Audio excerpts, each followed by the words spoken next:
All right, let's get right into it. Welcome to today's Explainer, where we're going to unpack a literal force of nature in American literature. We are talking about Jack London's enduring, thrilling, and, let's be honest, absolutely brutal masterpiece, The Call of the Wild. Now, you already know this story has captivated readers for over a century. It's got this incredible dual appeal for both kids and adults. But today, we're going to peel back the layers to see how this iconic tale of a sled dog named Buck is actually a really profound exploration of nature, survival, and those primeval instincts hiding just beneath our own civilized surface. Just listen to this line, because it immediately sets the tone. Mercy did not exist in the primordial life. In the Klondike wilderness that London is bringing to life here, the stakes are absolute. We're talking life and death, with zero safety nets. This isn't some cozy nature walk. It's a high-stakes, cutthroat atmosphere completely saturated with Charles Darwin's ideas on the survival of the fittest. But to truly understand this brutal world, we first have to understand the historical reality that birthed it. Part 1. Jack London's Yukon Journey.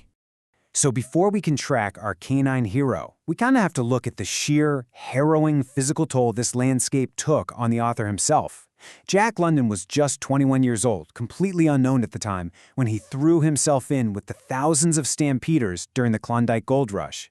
He sailed out of San Francisco in July 1897. By August, he's hauling heavy gear over the notoriously agonizing Chilkoot Pass. He spends this freezing, intensely isolating winter holed up at the Stewart River, and by the spring of 1898, he's forced to flee the Yukon, severely ill with a nasty case of scurvy. He actually said it himself, noting he had let his career go hang and was on the adventure path again in quest of fortune. But here is the ultimate irony of the whole trip. Jack London mined absolutely no gold during his time in the Klondike. Zip. Zero. Not an ounce. But the grueling experiences, those vivid icy landscapes, and the hardened characters he lived alongside, that was the raw material that would end up making him a massive literary fortune by the time he was 27. Part 2. Law of Club and Fang. And that raw material gave us Buck. So let's shift over to the text itself and look at our main character. His transition from a comfortable, civilized world to the frozen north is nothing short of jarring. Now, to tell a compelling story from inside a dog's head, London relies on anthropomorphism, giving human qualities to non-humans. But the crucial takeaway here is how masterfully he walks that tightrope. He gives Buck deeply relatable emotions, things like pride, jealousy, and love, but he flat-out refuses to turn him into a cartoon. This isn't a Disney movie. Buck still operates first and foremost on primal animal instinct. Which brings us to the stark, binary reality of his new life. Back down in the sun-kissed Santa Clara Valley of California, Buck was essentially a spoiled aristocrat. He was a pet who might literally die for a moral consideration. Up north, the rules change completely. It's a viciously Darwinian world of kill or be killed, eat or be eaten. That mandate is absolute. Buck has to shed every last moral consideration of civilization if he wants to survive the wild. And London uses this unadorned, almost brutal prose to capture just how grueling this environment is. He writes about the congested Mayo taking on alpine proportions, and he explicitly points out that since dogs count for little against dollars, they were just going to be sold off. The relentless, manic drive of the human stampers trickles down directly and heavily onto the backs of the sled dogs. Part 3. From Pet to Beast. This is where we hit the core theme of the entire novel: devolution. We are tracking Buck's systematic retrogression from a civilized pet back into a primeval beast. Just look at the trajectory.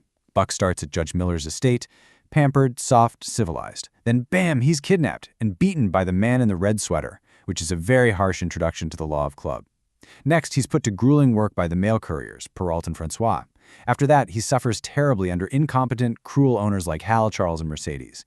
He's briefly saved by John Thornton before ultimately finding his place with the Wild Wolf Pack. Every single step strips away another layer of that civilized veneer.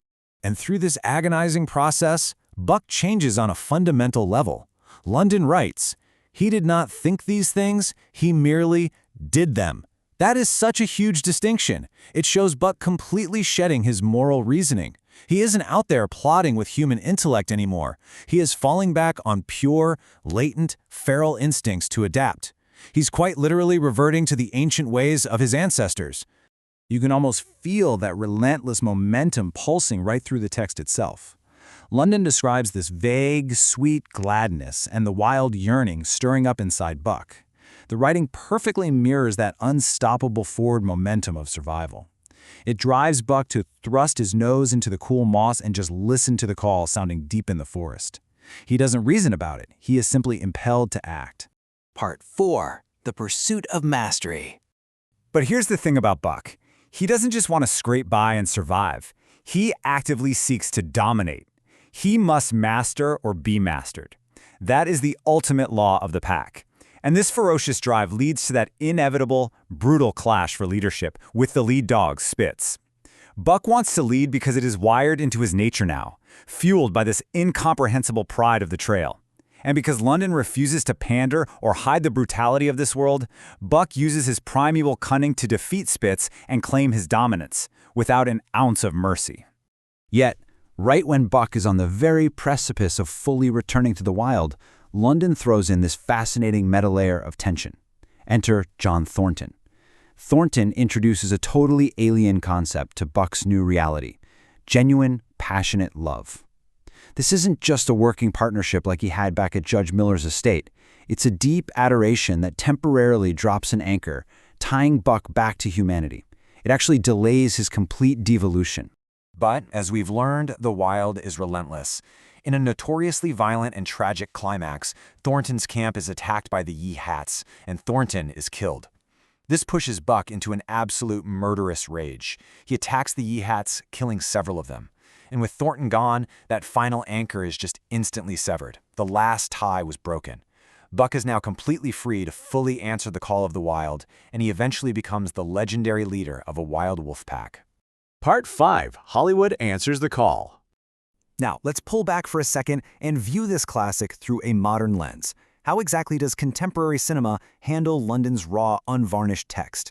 Well, in the 2020 film adaptation with Harrison Ford, Hollywood definitely sanitized some of that gritty reality. In London's book, John Thornton is a rugged frontierman seeking his fortune alongside his partners Pete and Hans. But in the movie, Thornton is portrayed way more softly. He's a solitary man grieving the loss of a son, mostly just seeking isolation out in the Yukon. And they made a few other pretty specific tweaks for the screen, too. The movie adds this early meeting between Buck and Thornton to build their connection faster. They also invent a completely random avalanche and cave sequence just to bump up the action, and they entirely erase Thornton's partners, Pete and Hans, from the story. But honestly, despite the Hollywood polish and the alterations, the foundational structure of the dog's journey survives intact. It remains, at its core, a story about a dog reclaiming its ancient heritage. The men are ultimately just along for the ride. Which brings us to the ultimate reflection of Jack London's masterpiece. We spend the whole story watching Buck strip away his civilized habits and embrace the primitive. But the story is holding a mirror right up to us, too. So I want to leave you with this provocative thought. If your safety nets vanished tomorrow, and the ties of civilization were suddenly, permanently broken, how long would it take you to answer the call of the wild? Think about it. Thanks for hanging out with us for this explainer, and keep exploring.